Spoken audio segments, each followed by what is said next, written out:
¿verdad? Como les dije, esto lo encuentran ustedes en su Classroom. Por si no lo han visto completo acá, este lo encuentran en su Classroom y lo pueden descargar. Vean, esto es desde la computadora. Ahora, los que se conectan desde su teléfono celular, aquí están. Cuando ingresa a Google Meet debe verificar con qué correo se está conectando. ¿Cómo lo van a hacer? Aquí en la parte de abajo. ¿Ven? Si observa que el correo electrónico que aparece no es el que registró en la Facultad de Derecho, debe darle clic en cambiar. Aquí miren, aquí en la parte de abajo. ¿Verdad? Y entonces le van a aparecer las opciones que tiene. Vean las opciones. Si ninguna de las cuentas es la correcta, entonces dé clic en agregar cuenta y podrá ingresar la que registró en la página de la facultad. O sea, aquí. Y pone la que registró y listo. Mire, estimada alumna, debería de probar si de repente haciendo este procedimiento, sí la deja ingresar. Sí, le cuento, a ver si sí, usted que está usando la cuenta de su papá, pruebe este proceso y de repente sí, ya le queda registrada. ¿Verdad? Lick. Sí. Fíjese que de hecho Google le está dando problema porque en el semestre en el que está mi hermana en la sección, a varios les bloquearon su cuenta de Google. Al parecer por muchos números, que posiblemente pensaron que eran robots o algo así, pero muchos tuvimos que crear nuestro correo con números al final porque no nos dejaba solo con nuestros apellidos. Pero sí está dando cierto problema. Pero fíjense que es solo por un tiempo. Ya después lo libera. Porque eso nos han dicho, fíjense que, por ejemplo, algunos docentes tampoco podían programar todas sus clases. Solo les permitía cierto número de cursos, de secciones. Sin embargo, cuando esperaron unos 10 días, volvieron a intentar y sí pudieron programar todo. Y lo mismo va a suceder con sus correos. Un poquito de tener calma y se va a solucionar el problema. Licenciado. A ver. Una pregunta. Sí. Y para lo de Moodle ya no dijeron nada. Ya no nos pasamos a ver. ¿Cómo no? Precisamente vamos a empezar la capacitación la próxima semana. Vean, el primer examen parcial probablemente no lo hagamos en Moodle, porque pues la mayoría de docentes ya saben ustedes que somos rucos, ¿verdad? Entonces a algunos les cuesta mucho. Yo estoy en la comisión de la capacitación. En el caso de los alumnos, se les va a invitar para que ustedes mismos se automatriculen en Moodle, ¿verdad? ¿Cómo es eso? Les vamos a dar un instructivo. Tranquilos, ¿verdad? Eso responde a su pregunta. Lo que sucede, le voy a explicar también, es que la Facultad de Derecho es una de las últimas de la Universidad de San Carlos en actualizarse tecnológicamente. ¿Saben por qué? Porque las anteriores juntas directivas no les interesó la actualización. Mientras en las universidades privadas y en otras unidades académicas de la San Carlos ya estaban actualizados. Derecho no tenía plataforma. Fue hasta ahora, hasta a partir de julio, que empezamos a actualizar la plataforma. Si ustedes se recuerdan, en el primer semestre utilizamos Classroom, ¿verdad? Hasta ahora estamos subiendo a Moodle, cuando otras unidades académicas han trabajado desde hace años, ¿verdad? Por ejemplo, yo también doy clases en la Escuela de Ciencias de la Comunicación y desde el 2017 yo doy clases virtuales en esa unidad académica. Aquí no, ¿verdad? hasta ahora con la licenciada Astrid Lemos, que es la decana interina, ya se empezó a hacer este proceso de actualización tecnológica, ¿verdad? Entonces, ahí responde su pregunta. Vamos a empezar a trabajar ya en Moodle. ¿Sí? Fíjese que yo tenía una consulta. Es que nosotros tenemos el problema con el link de historia, porque viera que solo nos deja ingresar así a 100 personas máximo, y no nos deja ingresar de una vez, sino que él le da como manualmente, ¿verdad? Entonces yo no sé si es problema de tal vez de que él lo tenga así puesto, o si tal vez es el correo institucional el que aún no lo tiene. ¿Quién es su catedrático? Es el que ahorita le digo. César González Monguilla. César González, sí, ya he hablado con él sobre eso, ¿verdad? Y le he dicho que Grecia, lo que sucede es que él también utiliza PowerPoint, y lo que él dice es que cuando está presentando PowerPoint no puede ver quiénes están ingresando. Pero ya yo al menos hice un tutorial así como este que les estoy mostrando, para que puedan dejar ingresar a los alumnos, automáticamente. Aunque tenga la presentación de PowerPoint. ¿Verdad? Sí, creo que él lo tiene, que manualmente nos acepta, y por lo regular estamos, digamos, desde 10 minutos antes intentando ingresar a la clase, y también empezamos la clase 10 minutos después, y ni aún así solo a 100 personas máximo deja ingresar. Así, qué raro, no, porque voy a platicar con él. Entonces es la sección F, ¿verdad? Sí, bueno, por favor, muchas gracias. Voy a ver qué hago. Ay, pero no diga que nosotros le dijimos, porque voy a ver contra nosotros. Voy a ver si lo torturo, le saco un ojo, los dos. Sí, por ¿Qué opinan ustedes? Le quito los dientes, le arranco la nariz. Bueno, vamos a ver qué hacemos. Vamos a ver qué hacemos. Entonces, miren, no se preocupen, hombre, no se preocupen. Vic, lo pone. Miren, ustedes tienen derechos, y tienen derecho a quejarse. Para eso nos pagan a nosotros. ¿Me entienden? No chillen. Ojalá sí pensaran todos, Lick. Es cierto. Bueno, miren, jóvenes, antes de comenzar quiero pedirles un favor. Van a decir que por eso los estoy tratando bien, pero no es así. Cuéntenos. Les voy a contar, fíjense que ¿se recuerdan ustedes que cuando antes de ingresar a la facultad les hicieron exámenes presenciales? Pues ahora por la pandemia no se pueden hacer. Vamos a hacerlos siempre exámenes virtuales. Entonces queremos probar un examen, a ver si funciona. Y eso, lo que vamos a hacer hoy, 8:30 de la noche, es un simulacro de examen. Y queremos que ustedes lo hagan, que nos ayuden. ¿Qué van a hacer? Fíjense que es un examen que les va a llegar a su Classroom.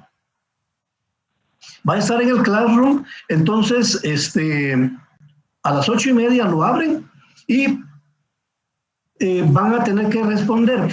Fíjense que es una sola pregunta que se repite 40 veces. Les voy a decir por qué 40 veces. Porque el examen va a tener 40 preguntas, el examen real.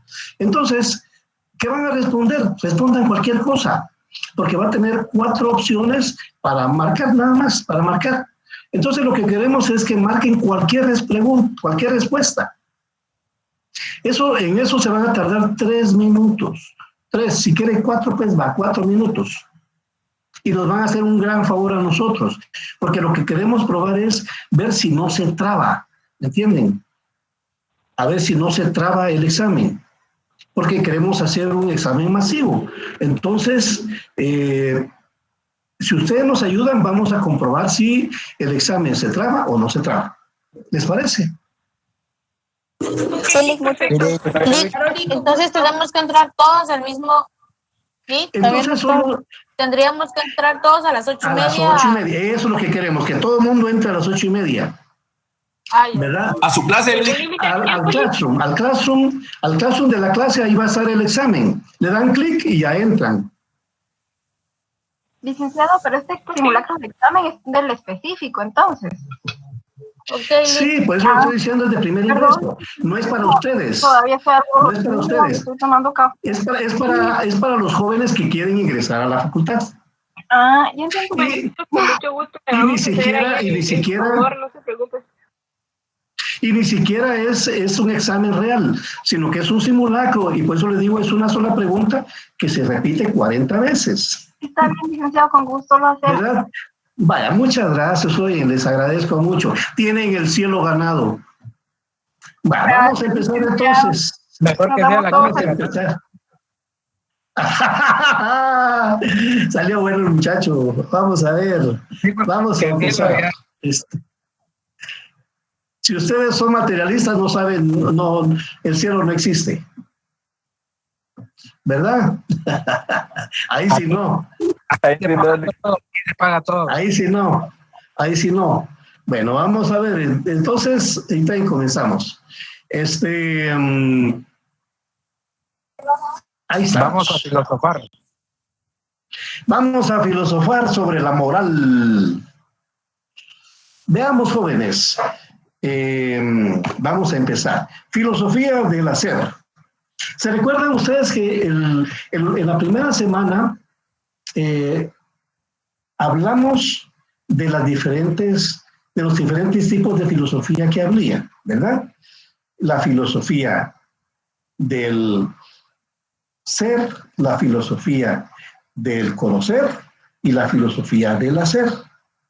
En la filosofía del hacer se incluye la moral. Ahí, como ven ustedes en ese dibujito, la moral se le representa a ustedes entre un angelito que les dice, hace esto, y el angelito malo, el diablito, que le dice, no, haz esta para acá, ¿verdad? Entonces, la filosofía del hacer. Aquí lo tienen ustedes, lo que vimos al principio, la filosofía del ser que existe. ¿Se recuerdan cuando vimos la ontología, entonces, que se refiere a la filosofía del ser? Todo lo que existe, lo que es real, tangible. La filosofía del conocer, que se refiere a qué se puede conocer. Ahí estamos en la parte de la gnoseología y de la epistemología. Y por último tenemos la filosofía del hacer. ¿Qué debo hacer? Esa es la pregunta que nos hacemos. Por eso, correctamente dice el compañero, vamos a filosofar, porque esto es exactamente lo que estamos haciendo. En la filosofía del hacer, la pregunta es, ¿qué debo hacer como ser humano? ¿Verdad? En la filosofía del hacer, Kant cuestiona, ¿qué debo hacer? Se refiere a reflexiones sobre el accionar humano y agrupa las siguientes disciplinas. Vean, ética. Trata de explicar el porqué de las acciones humanas y estudia la moral. ¿Cómo nos comportamos frente a los otros seres humanos? La axiología analiza los valores, su origen, esencia y jerarquía. ¿Se recuerdan que el martes vimos los valores, verdad? Bueno, pues los valores los estudia la axiología. Y por último, la estética. La estética lo que hace es reflexionar sobre la belleza y el arte. Y dentro de eso, una de las interrogantes más grandes que hay es, ¿qué es la belleza? ¿Cómo podemos definir a la belleza? ¿Verdad? ¿Y qué es arte? Ahorita nos vamos a dedicar exclusivamente, ya ven, ahí están tocando la puerta, vamos a dejar entrar.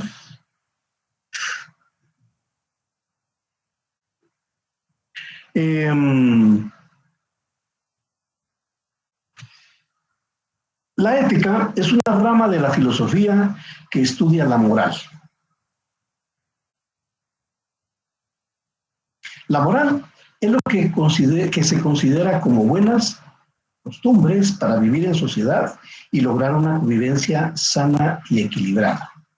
¿Verdad? Entonces, eso ya ustedes lo saben de cajón, ¿verdad? Tener buena moral buenos modales, buena relación con los demás seres humanos, ¿verdad? La ética reflexiona acerca de las conductas morales del ser humano y sus efectos en la sociedad, ¿verdad? Entonces, aquí vamos a decir que la ética es una rama de la filosofía que comprende dentro de su estudio la moral. Y la moral se relaciona con valores, como la responsabilidad. Entonces, usted no es una persona moral si es irresponsable. La honestidad no es una persona moral si es deshonesto. El respeto o el compromiso a fin de ser buenos ciudadanos, ¿verdad? Como ven, entonces la moral siempre va a estar relacionada con los valores fundamentales para tener una buena coexistencia con los demás miembros de una sociedad. ¿Y qué es la moral? Pues fíjense ustedes que la moral es un conjunto de normas, creencias, valores y costumbres que dirigen o guían la conducta de grupos de personas en la sociedad. Y dependerá un poco de qué grupo humano es. Así serán las características de la moral que cada quien manifieste, ¿verdad? Y tiene un sentido opuesto al de inmoral. Cuando hablamos de inmoral, nos referimos a una persona que tiene actividades contra la moral. Y amoral, una persona que no tiene moral. Es la existencia de acciones y actividades susceptibles de valoración moral. Está fundamentada en el ser humano como sujeto de actos voluntarios. Vamos a ver, no sé si ustedes vieron que esta semana se volvió viral en las redes sociales el caso de dos jóvenes que fueron golpeados salvajemente por otros individuos en un sector de la ciudad de San Cristóbal. ¿Conocieron ustedes ese hecho? Sí, licenciado. A ver, ¿qué es lo que saben ustedes de ese hecho? ¿Por qué los golpearon? Supuestamente han dicho de que porque son personas homosexuales y por eso los vecinos están en contra de ellos. Porque en uno de los videos de uno de los agresores le gritaba maldiciendo su orientación sexual. Ya, pero ¿está segura que dicen que los vecinos están en contra de ellos? No todos en general, son algunos los que empezaron con el ataque. Intentaron cubrir el ataque conforme a una pelea de perros, pero realmente se vio que la intención no era separar unos perros, ya que también intervinieron con vehículos y no dejaron que ninguno de ellos fuera al hospital. Muchas gracias. Lick, sí. No solo los vecinos están en contra de ellos. Toda una sociedad conservadora, ya. Por cierto. Ok, muchas gracias. Pues vean, les pregunto eso porque es un caso muy reciente, ¿verdad? Fíjense que no se los quise proyectar porque podemos tener problema con el internet. Se recuerda que a veces no sale bien el sonido. Por eso no se los quise proyectar ahora. Porque la verdad es que fue un ataque brutal, un ataque salvaje. Yo pienso que cualquier persona tiene derecho a tener sus creencias religiosas, sus orientaciones sexuales, sus gustos, pues, ¿verdad? ¿Y quién soy yo para meterme en la vida privada de otra persona? ¿Verdad? Entonces, les pregunto eso porque estamos hablando de moral, ¿verdad? Entonces, mi pregunta es, ¿en qué área lo circunscribirían ustedes este ataque contra estas dos personas? ¿Lo circunscribirían dentro del aspecto moral, del inmoral o del amoral? ¿Inmoral? Inmoral. ¿Quién más? Amoral. Yo también creería que inmoral. Inmoral. Porque de hecho ahí lo que están manifestando es la ausencia total de valores, ¿verdad? ¿Se recuerdan ustedes que en la clase anterior vimos lo que decía Kant acerca de que el individuo, los seres humanos, no podemos ser instrumentalizados, no podemos ser vejados, ¿verdad? Él hablaba del derecho de las personas a ser respetadas como tales. Pues en este caso es lo que ustedes vieron ahí, lo que yo también lo vi, ¿verdad? Eso lo que causa es una repulsión de ver cómo unos seres humanos pueden atacar a otros sin aparentemente ninguna razón, ¿verdad? Porque ellos podrán argumentar, es inmoral lo que están haciendo ese par porque son gays. ¿Es cierto eso? No, Lick. ¿En qué les afecta a ustedes? En nada. En nada. A mí tampoco me afecta, ¿verdad? Ellos son libres de hacer lo que consideren conveniente. Fíjense, siempre y cuando sean adultos, ¿verdad? Porque si mediara un menor de edad, ahí sí habría delito. Pero si son adultos, pues, su onda, ¿verdad? Es lo que yo pienso. Entonces, lo que estamos viendo ahí es precisamente una confluencia de elementos que están en contra de la moral. Se los toco precisamente porque estamos en un punto central de esto, ¿verdad? Porque ellos pueden alegar, es que es inmoral lo que hacen. Bueno, pero ellos están dañando a alguien, no. En cambio, estos que dicen que son defensores de la moralidad, son al contrario, ¿verdad? Son los inmorales. Existen tres funciones de la conciencia moral. La A, distinguir entre lo bueno y lo malo. Comprender las diferentes consecuencias que trae obrar de una forma o de otra, ¿verdad? Ustedes ya son adultos, ya no son niños. Cuando uno es menor de edad, fíjense que todavía existe ese criterio de que no son responsables de sus actos, ¿verdad? Los menores de edad están todavía tutelados por sus padres o por una persona responsable.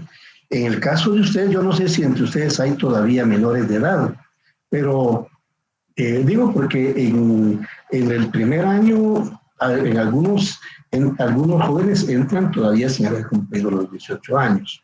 Pero bueno, mi mensaje es para los alumnos que ya son mayores de edad, ¿verdad? Ustedes ya tienen noción de qué es lo bueno y lo malo. Y a esas alturas, ustedes tienen noción de que en el caso de las leyes, me imagino que ya se lo dijeron sus docentes de derecho, nadie puede alegar ignorancia de las leyes, aunque no las conozca, ¿verdad? Entonces sabe muy bien lo que es bueno y lo que es malo. Estos señores que actuaron de esa manera contra dos jóvenes sabían de antemano que era bueno y que era malo. Y ellos jamás podían alegar ignorancia de la ley, ¿verdad? También en este punto permite evaluar los valores positivos que poseen otras culturas y sociedades. Porque fíjense ustedes que los valores que nosotros tenemos pueden ser diferentes a los que tenga un europeo, un asiático o cualquier persona de otros lados, ¿verdad? Porque, pues, pensamos diferente. Pero el hecho de que pensemos diferente no significa que ellos sean menos y nosotros seamos más, o al contrario. B, la tercera función. Orientar nuestras funciones. Nuestras acciones. El objetivo es que las acciones sean coherentes con los valores que poseemos. Porque fíjense ustedes que, por ejemplo, si yo conozco dentro de los valores que me han inculcado en mi hogar, en mi centro de estudio, si yo acudo a alguna iglesia, con mi círculo de amigos, con los libros que leo, me han dicho que robar es un antivalor y lo hago. Entonces quiere decir que mi moral no es sólida, ¿verdad? Porque mis acciones son incoherentes con los valores que poseo.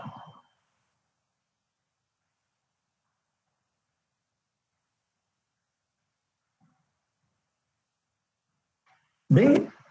Entonces, tiene que haber coherencia. Esas son las funciones de la conciencia moral. Por eso se llama conciencia. ¿Ven? Conciencia significa estar consciente de lo que hago, ¿verdad? Aquí entramos ya dentro del planteamiento filosófico. Porque, ¿para qué nos sirve el cerebro? Para razonar, para estar conscientes de lo que hacemos, ¿verdad? Por eso dice 3 funciones de la conciencia moral. O digamos, de otra manera, 3 funciones del razonamiento moral. Y el tercero, ese es la autocrítica.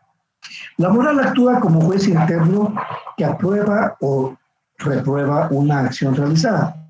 Volviendo al ejemplo anterior que les decía, si yo sé que robar es malo, no está dentro de mis valores, pero aún así lo hago.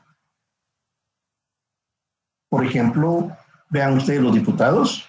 Ustedes le preguntan a un diputado, disculpe, diputado, ¿es bueno robar? Les va a decir que no. Sin embargo, lo hacen. Son corruptos. Pero el ser humano también tiene eso, ¿verdad? La autocrítica. Porque, digamos, cometí una infracción, robé. Y después yo vengo y tengo que hacerme un examen de autocrítica. Actué mal. No tuve que haber hecho eso, no debo volver a hacerlo. Debo reparar por lo que hice. Debo devolver lo que robé. ¿Ven? Eso es lo que dice acá. La moral actúa como juez interno que aprueba o reprueba una acción realizada. Y aquí tenemos otro ángulo. Moral y libertad. ¿Se recuerdan que en la clase anterior vimos todo lo referente a la libertad? Y había un postulado final que dijimos, mi libertad, yo soy libre de hacer todo aquello que no está penado por la ley, no está prohibido por la ley. O sea, puedo hacerlo, pero también mi libertad tiene un límite. ¿Cuál es el límite? Donde comienza la libertad del otro. O digámoslo al revés. El otro, la otra persona tiene libertad absoluta. Pero eso significa que pase sobre mis derechos, sobre mi libertad. No, ¿verdad? Ven, hay que verlo desde el otro lado, ¿verdad? Desde el otro lado del puente. Él no tiene derecho de pasar sobre mi libertad. Porque yo también tengo libertad y entonces voy a marcarle un alto. Imagínense, esto es lo que sucede cuando uno vive en un condominio o, digamos, con los vecinos, ¿verdad? Ustedes saben que con los vecinos a veces uno puede tener una excelente relación o una mala relación. Sobre todo con aquellos vecinos que son muy viciosos, que les gusta mucho hacer fiestas. Porque entonces su libertad traspasa mi libertad. Una persona es libre cuando puede realizar las acciones que le permiten desarrollarse plenamente. Pero fíjense lo que dice, según sus valores. Ojo, según sus valores. ¿Por qué? Porque es cuando hablamos, ¿se recuerdan? Del aspecto de la conciencia moral, el razonamiento moral. Deja de ser libre cuando traiciona su moral y su escala de valores. ¿Cómo está eso de que una persona deja de ser libre si traiciona su moral y su escala de valores? ¿No será al revés? ¿No será que se libera de esas ataduras? Bueno, depende como quieran ver ustedes. Pero, por ejemplo, yo puedo ser libre y me vale madres todo. Pero ¿qué es lo que sucede?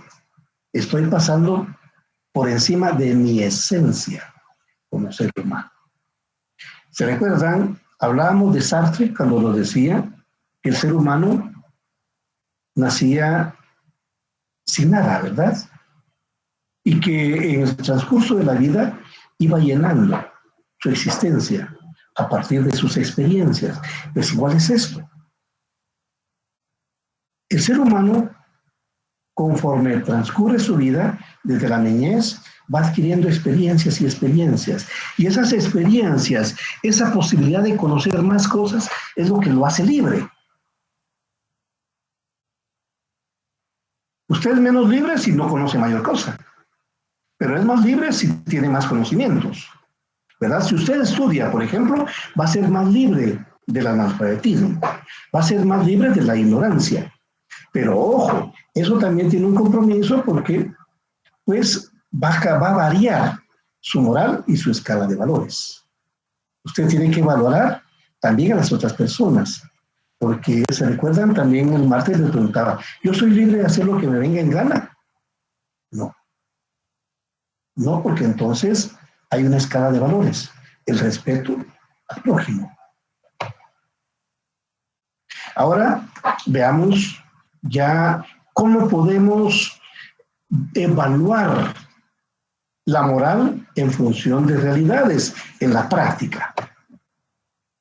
¿Qué ven ustedes ahí, jóvenes? En las oraciones.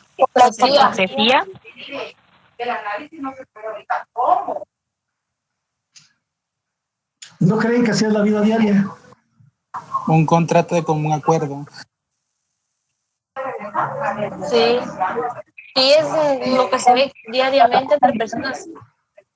¿Cuántos de nosotros no vivimos diariamente eso en nuestro trabajo, en nuestras relaciones sociales, entre amigos, aún en relaciones de pareja?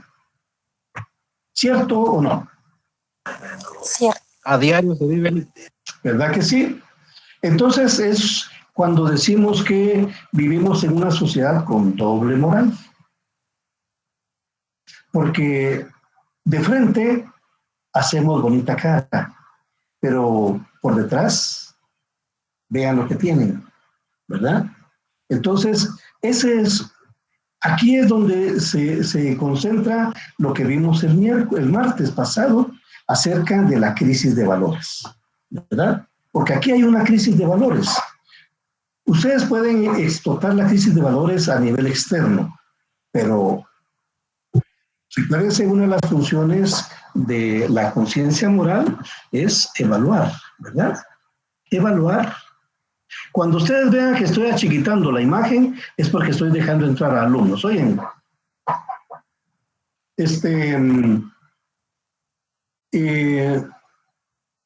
aquí es donde evaluamos cómo nos comportamos frente a los demás seres humanos. Las normas morales surgieron para definir lo bueno y lo malo. Era importante para la convivencia social definir qué se podía hacer y qué no, ¿verdad? Y a la fecha es lo que nos han dicho desde niños, ¿verdad? Cuidado, tocas eso, cuidado, aquello. Así hemos vivido. Las sociedades han desarrollado mecanismos de control sobre sus miembros. Ven cómo hemos partido del concepto de libertad y cómo la sociedad empieza a restringir esos espacios de libertad, ¿verdad? Porque decimos las sociedades han desarrollado mecanismos de control sobre sus miembros. Una de esas formas de control es la moral. ¿Por qué? Porque forman un conjunto de costumbres, creencias, valores y normas que guían las acciones humanas. Y en algún momento, más de algunos de ustedes ha de haber chocado con la moral social, ¿verdad? Y entonces dice, yo no estoy de acuerdo con eso, pero así es la moral social. Es una imposición. Vamos a ver más adelante cuáles son los niveles de la moral. La moral orienta acerca del bien o del mal de una acción, ¿verdad?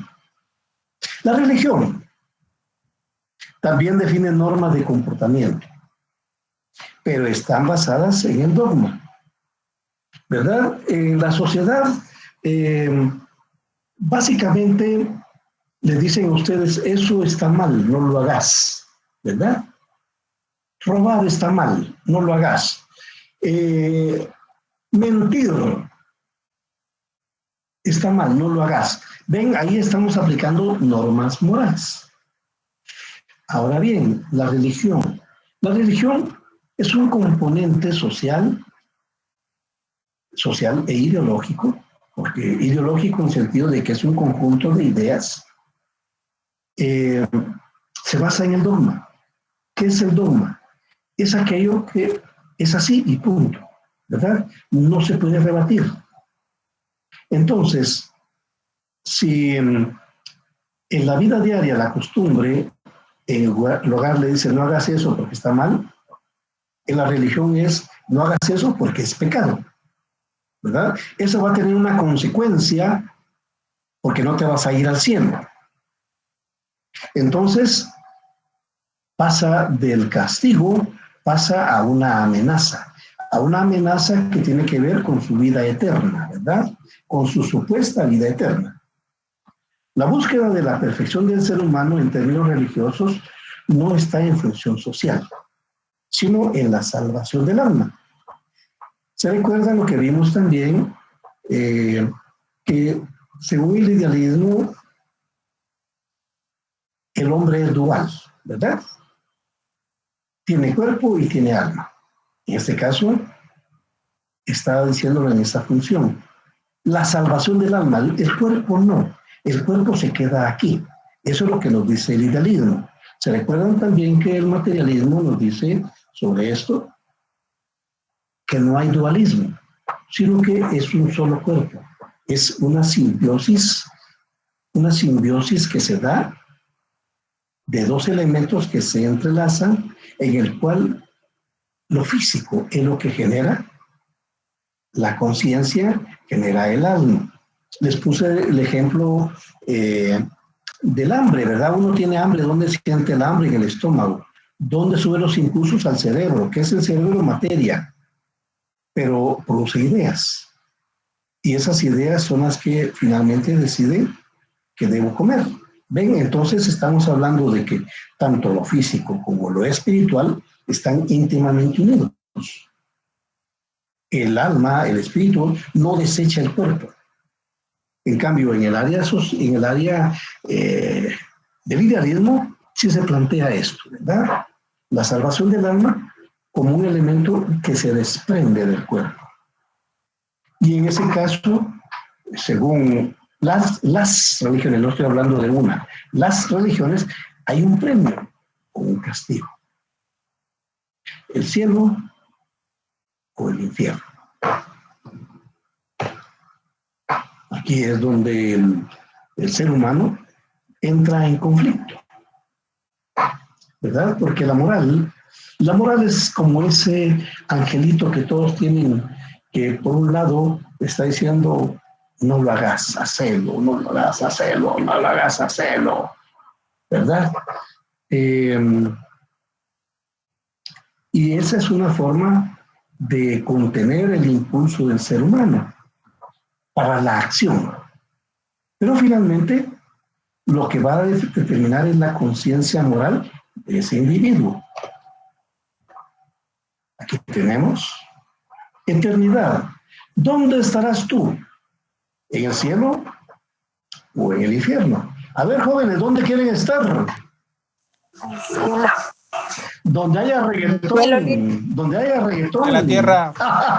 Donde haya reggaetón, en el cielo no creo que haya reggaetón.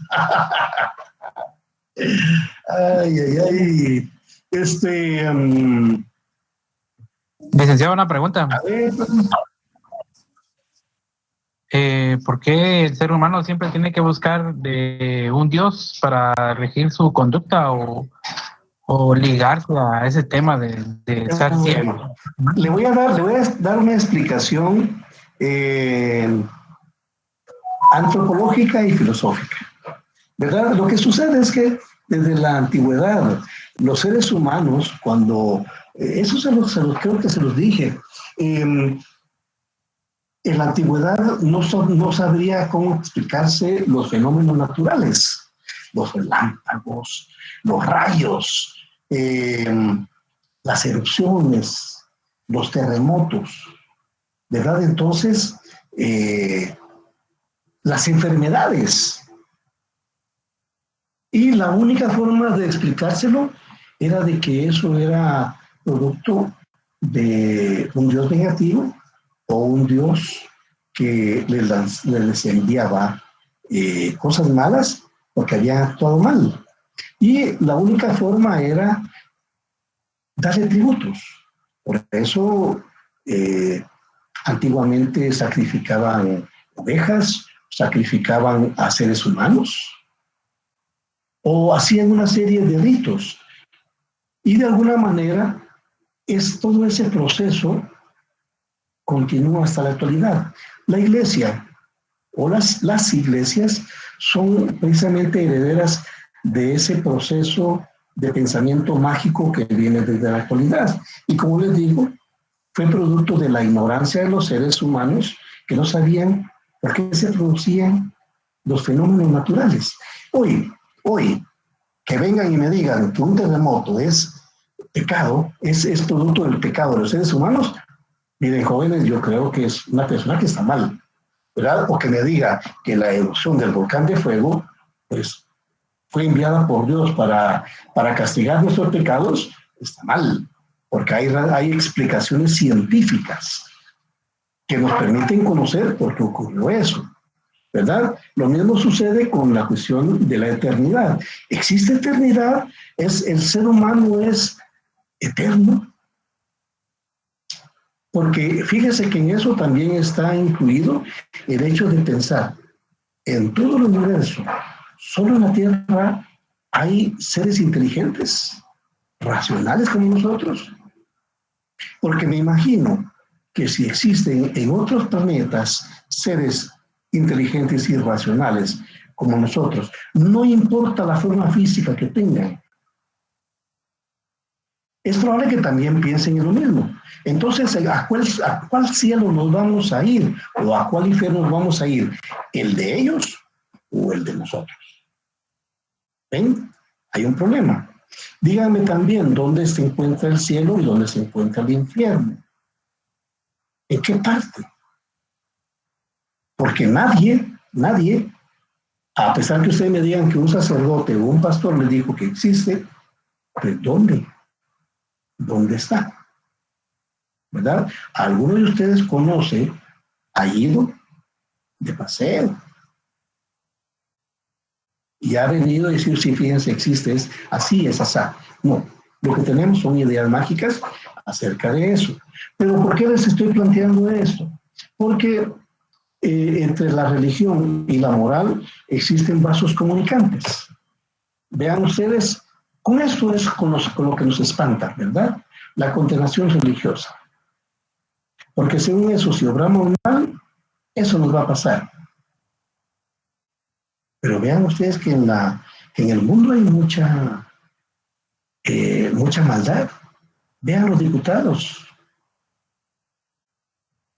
Vean ustedes estos tipos que atacaron a estos dos jóvenes.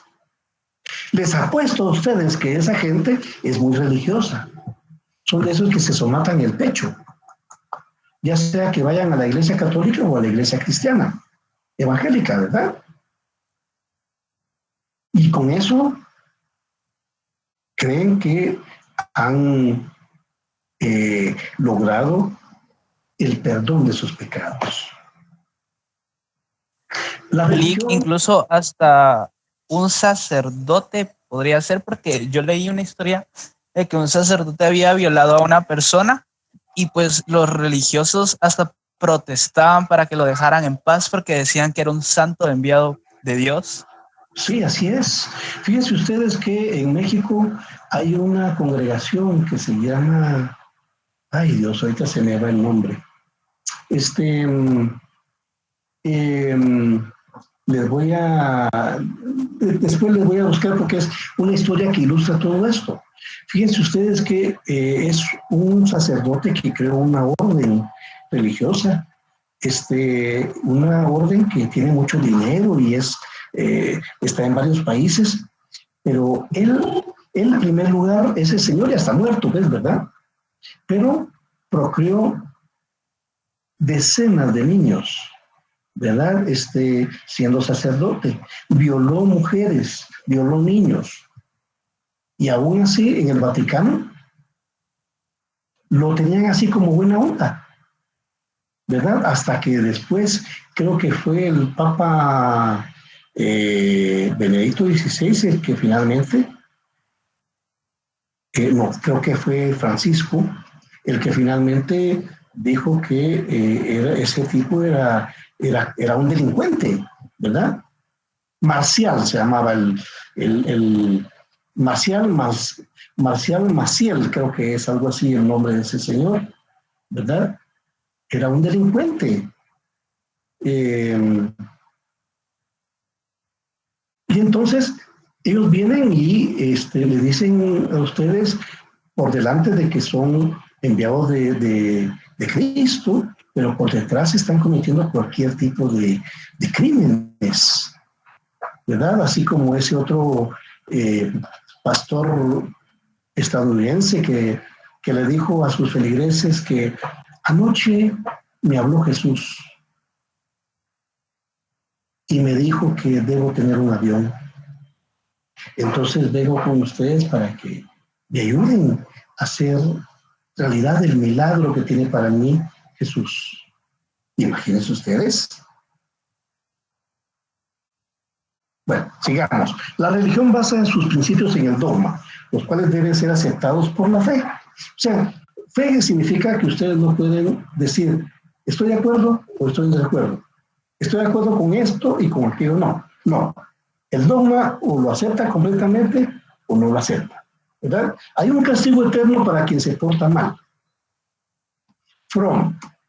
Ya aquí vamos con un pensamiento racional, le llama la ética autoritaria. ¿Por qué? Porque fíjense ustedes que las personas probablemente van a actuar correctamente, van a tratar bien a sus seres queridos, al prójimo, pero no lo van a hacer conscientes de que lo deben hacer. ¿Ven? Sino lo hacen para evitar el castigo divino. ¿Ven la diferencia? No lo hacen conscientemente, sino lo hacen para evitar el castigo divino. La religión no permite al ser humano definir sus propios principios y hacerse responsable de los mismos, sino que la religión es como la moral de la sociedad. A usted le impone esto y punto, ¿verdad? Le guste o no le guste. Si no le gusta, adiós, ¿verdad? Aquí tenemos esta imagen. Véanla, por favor, y quiero sus comentarios.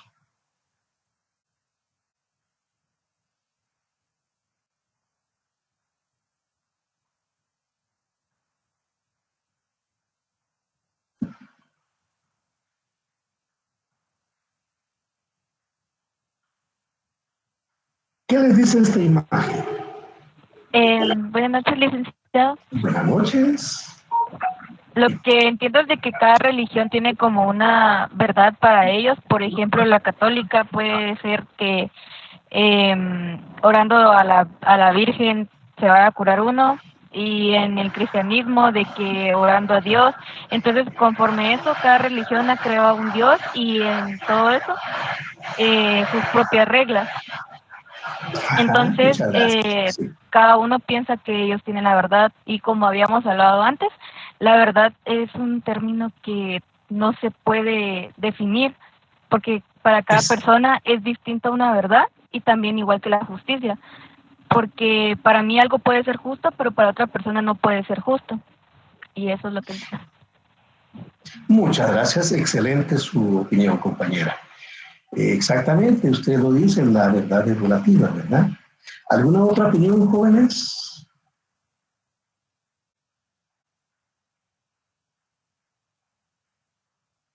Me dejan solito hablando. Nadie se apiada de mí.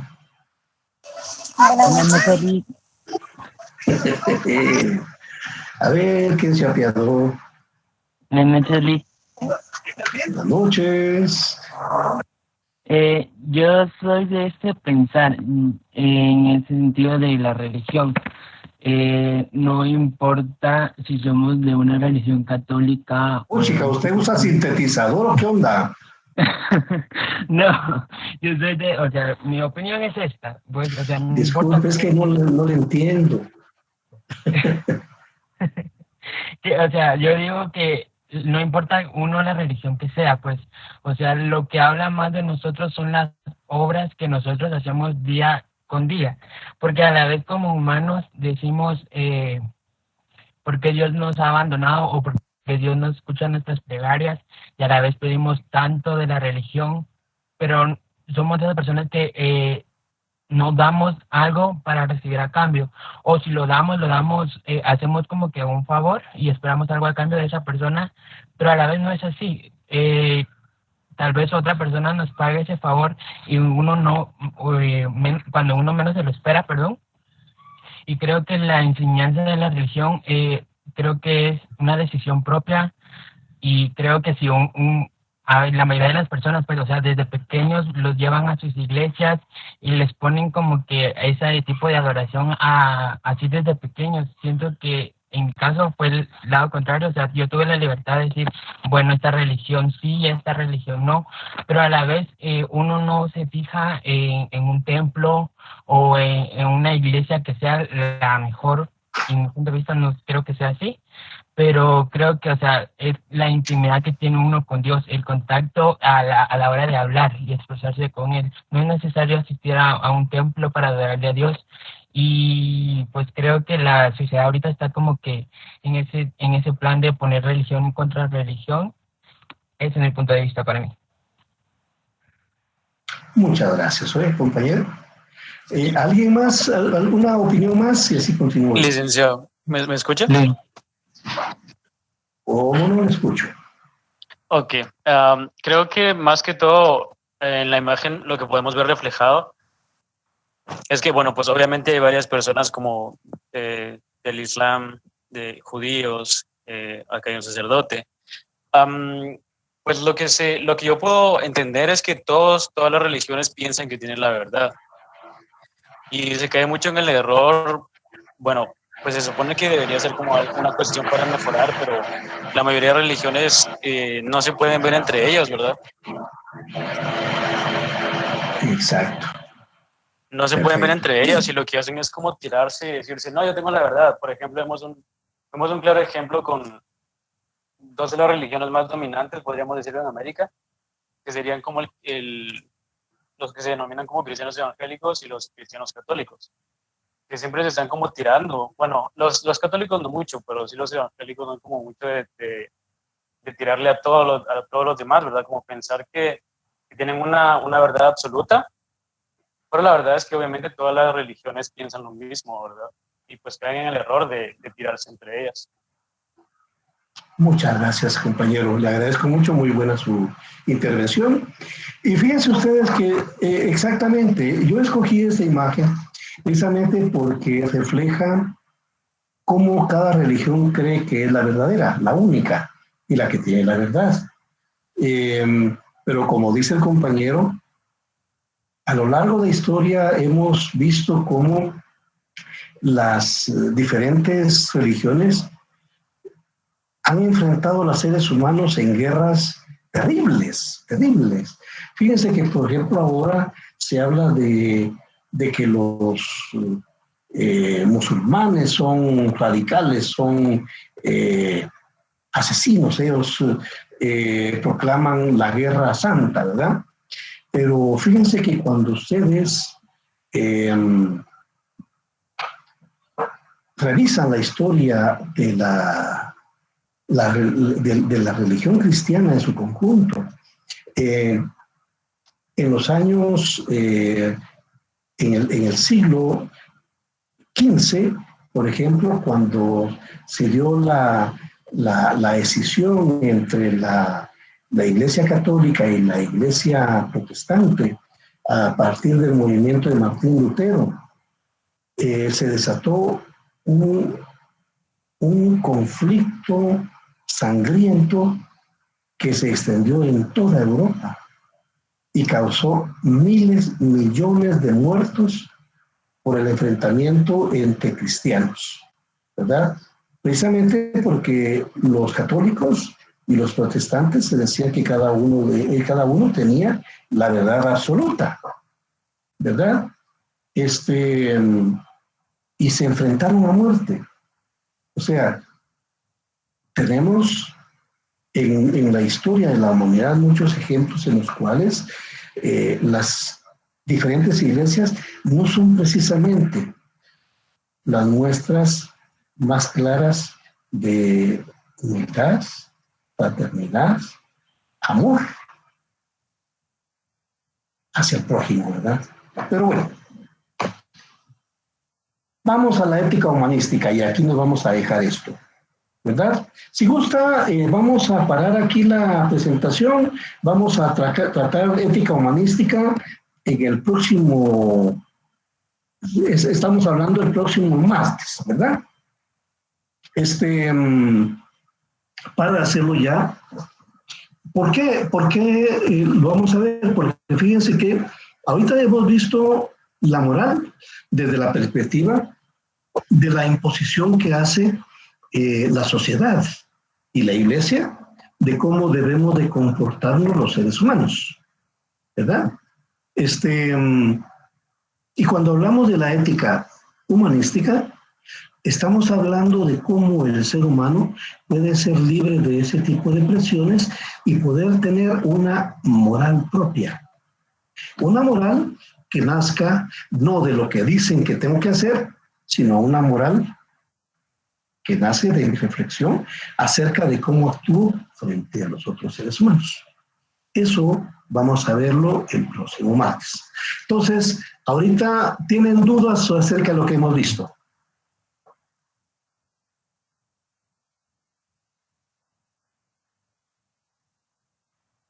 No, me dice Brandon, no, me dice Jennifer, ¡qué alegría!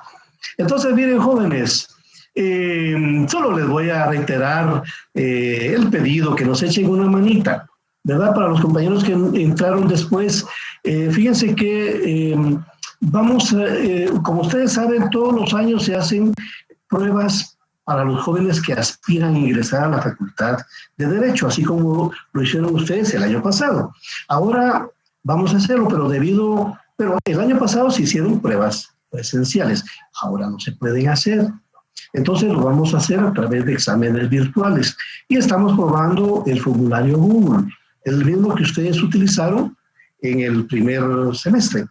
Y queremos ver si no tenemos problema con los exámenes masivos, porque estamos hablando no de 150 o de 120 alumnos por sección. Estamos hablando de miles, ¿verdad? Entonces queremos hacer una prueba y vamos a hacer un simulacro de examen y queremos que ustedes nos ayuden a resolverlo. No les va a costar nada, no les va a tomar más de 4 minutos, porque se los vamos a enviar al Classroom de Filosofía, sección F. Ahí les va a aparecer a las 8:30 de hoy, jueves, y al abrirlo van a ver que es una sola pregunta que se repite 40 veces. ¿Por qué 40 veces? Porque en el examen real vamos a hacer 40 preguntas. Entonces queremos ver si soporta eso. ¿Qué van a responder? Pues lo que quieran, porque va a ser una misma respuesta con 4 opciones de posibles respuestas. Marquen la que sean, la que quieran. Tienen Marín, 1, 2, 3, 1, 2, 3. Lo que queremos es que seleccionen las 40 respuestas posibles y después le den enviar. Eso es todo, ¿verdad? No tienen ninguna consecuencia, no se van a contagiar de coronavirus, nada, ¿verdad? Y en cambio ustedes nos van a hacer un gran favor.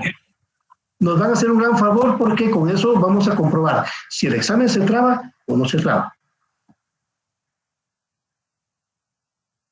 ¿Alguien Ya quería hablar?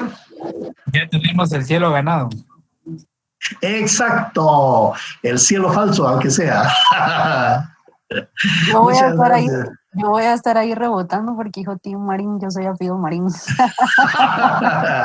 Perfecto. Pues muchas gracias, estimados alumnos. Fue un placer con ustedes. Además, me divierto mucho. Me gusta dar clase y quiero que ustedes se diviertan también. Gracias, doctor, Buenas muy noches, se amable. cuida. Muchas gracias, doctor. Feliz noche. Gracias, Feliz noche. No se olviden, hoy a las 8:30. Hoy a las Feliz 8:30. Vaya. Feliz noche, Tengo una duda, licenciado. ¿qué día va a subir las diapositivas o no sé qué? Ah, sí, se las voy a subir. Se las voy a subir. Mañana se las voy a subir. Ah, bueno, muchas gracias. No se preocupen. Feliz Gracias, noche, guapo. Carla. Me están saludando. Feliz noche, licenciado. Buenas noches, feliz noche, Carla, Mari, Berta, Cindy, José, Manuel, feliz noche. Que la pasen muy bien. Feliz noche, Lick. Feliz noche, Lick. Feliz noche, profe.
Ya vieron lo que envió el licenciado, mucha.